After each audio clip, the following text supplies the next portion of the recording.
Hello everyone, I am Dr. Alexandra. In today's video, we are answering the question, what symptoms might make you think that you need hormone replacement therapy? This is going to be video part 1 of 2. And the reason why is because it really does depend on where you are in your menopausal journey. So in today's video, we're gonna kind of be talking about that period right close to menopause, where we're probably seeing changes in the period. It's probably lengthening out a lot more, and where we are seeing a lot more declines in estrogen. So the first symptom that we usually think of, because everybody has been accustomed to this symptom, it is the quintessential menopause symptom, is vasomotor symptoms, which are going to be hot flashes and night sweats. They are a major cue that hormone replacement therapy can be helpful for symptoms, and it is actually the main indication, the main FDA indication for replacing estrogen. That said, there's a lot more behind that curtain, but that is the main kind of FDA indication.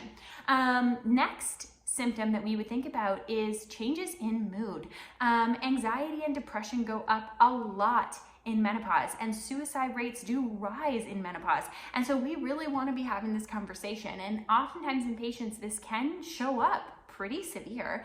And it can be something that you've never really experienced before. And so that can be a really good sign that we need to start to think about what your hormones are doing.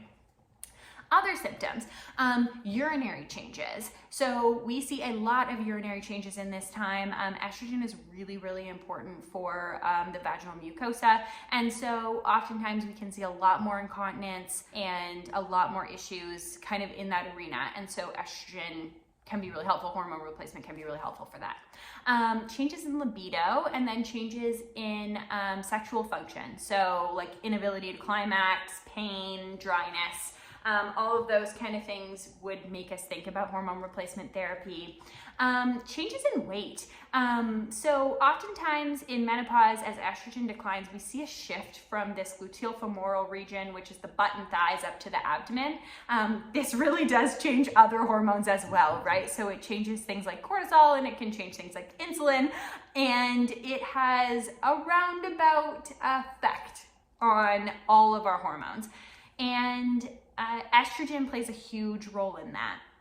We also can see changes in sleep and insomnia, and we can see changes in joint pain. So I did a video on this last week, and we talked about the fact that up to 80% of women can have joint pain in menopause, and up to 25% can have that be severe.